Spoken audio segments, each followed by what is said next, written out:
प्रधानमंत्री नरेंद्र मोदी आज भोपाल पहुंचे हैं। पीएम मोदी यहां तीन सेनाओं की अहम कंबाइंड कमांडर कॉन्फ्रेंस में शामिल हुए। भोपाल में चल रही 3 दिवसीय कमांड कंबाइंड कॉन्फ्रेंस में 1 अप्रैल आखिरी दिन है। इसमें तीन सेनाओं ने प्रमुख और chief of defence staff Anil Chauhan भी हिस्सा ले रहे हैं। पीएम मोदी आज प्रदेश की पहली और देश की 11वीं वंदे भारत एक्सप्रेस को रानी कमलापति रेलवे स्टेशन से हरी झंडी दिखा के रवाना किया। गृह मंत्री अमित शाह का सासाराम का कार्यक्रम रद्द हो गया। स्थानीय घटना के चलते प्रशासन ने धारा 11 लगा रखा है, जिसके चलते स्थानीय प्रशासन ने मंजूरी नहीं दी।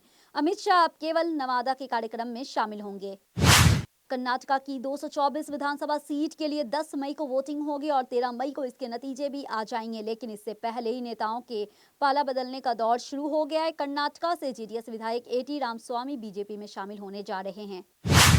राजस्थान में विधानसभा चुनाव के मद्देनजर भाजपा ने बड़े बदलाव करना शुरू कर दिया है। पार्टी ने प्रदेश में बतौर अध्यक्ष नया चेहरा नियुक्त कर बदलाव का संकेत दे दिया है। इसी कड़ी में भाजपा में प्रदेश प्रभारी और संगठन महामंत्री बदलने जाने की चर्चा भी तेज हो गई है। बैंकॉक से मुंबई जाने वाली इंडिगो एयरलाइंस की फ्लाइट में 72 वर्षीय स्वीडिश नागरिक ने नशे की हालत में कैबिन क्रियो के साथ कथित तौर पे छेड़छाड़ की है। इतना ही नहीं, उसने एक सहयात्री के साथ मारपीट की और फ्लाइट में जम के हंगामा किया है। व्यक्ति की पहचान क्लास एरिक हार्ड जोन्स और वेस्ट बर्ग के रूप में हुई है। मुंबई पुलिस ने आरोपी को गिरफ्तार कर लिया। ये पूरी घटना इंडिगो के फ्लाइट में हुई है। 5 करोड़ की रंगदारी मामले में पुलिस माफिया अतीक अहमद से पूछताछ करेगी। अहमदाबाद की साबरमती जेल में बंद अतीक से पूछताछ के लिए प्रयागराज जनपद न्यायालय से पुलिस को अनुमति दे दी है। जल्द ही प्रयागराज पुलिस अतीक अहमद से पूछताछ के लिए साबरमती जेल जाएगी। ये मुकदमा करेली थाने दिसंबर 2021 में दर्ज हुआ था। राजस्थान सरकार 2008 जयपुर सीरियल ब्लास्ट के मामले में आरोपियों को बरी किए जाने के खिलाफ सुप्रीम कोर्ट में अपील करेगी। मुख्यमंत्री अशोक गहलोत ने बताया है कि हाई कोर्ट में ठोस पैरवी करने के विफल रहे अतिरिक्त महाधिवक्ता की सेवाएं समाप्त कर दी गई है। अगर आप भी शराब पीने की शौकीन हैं तो ये खबर आपके लिए बेहद खास है, क्योंकि आज यानी 1 अप्रैल से उत्तर प्रदेश में शराब पीने के लिए आपको और ज्यादातर जेब ढीली करनी पड़ेगी। दरअसल नए वित्तीय वर्ष की शुरुआत होने के साथ ही प्रदेश में देसी व अंग्रेजी शराब के साथ साथ बियर के दामों में भी इजाफा हुआ। हरियाणा में बीजेपी के साथ साथ उसकी सहयोगी जेजेपी भी चुनाव की तैयारी में जुट गई है। 2024 में युवाओं की सरकार बनाने का नारा देते हुए जेजेपी ने छात्र छात्राओं व युवाओं को अपने साथ जोड़ने पर फोकस किया है।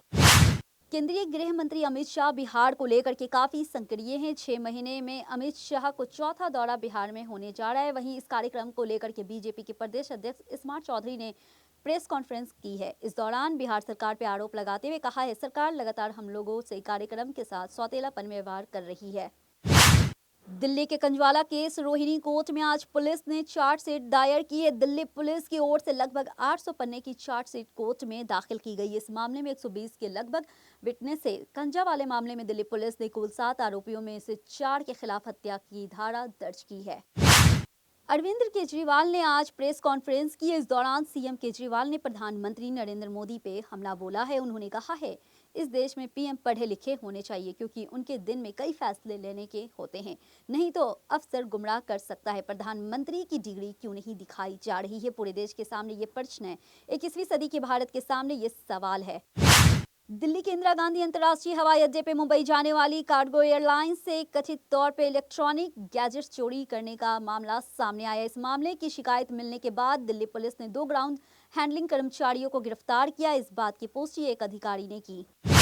दिल्ली नगर निगम कल से उन प्रॉपर्टी ओनर्सों के खिलाफ अभियान की शुरुआत करने वाली है जिन्होंने अब तक अपनी प्रॉपर्टी का टैक्स नहीं भरा। दरअसल कल से एमसीडी उन प्रॉपर्टी को सील करने के अभियान की शुरुआत करेगी जिन्हें कई मौके दिए जाने के बाद भी अपनी प्रॉपर्टी के टैक्स को भरना जरूरी नहीं समझा।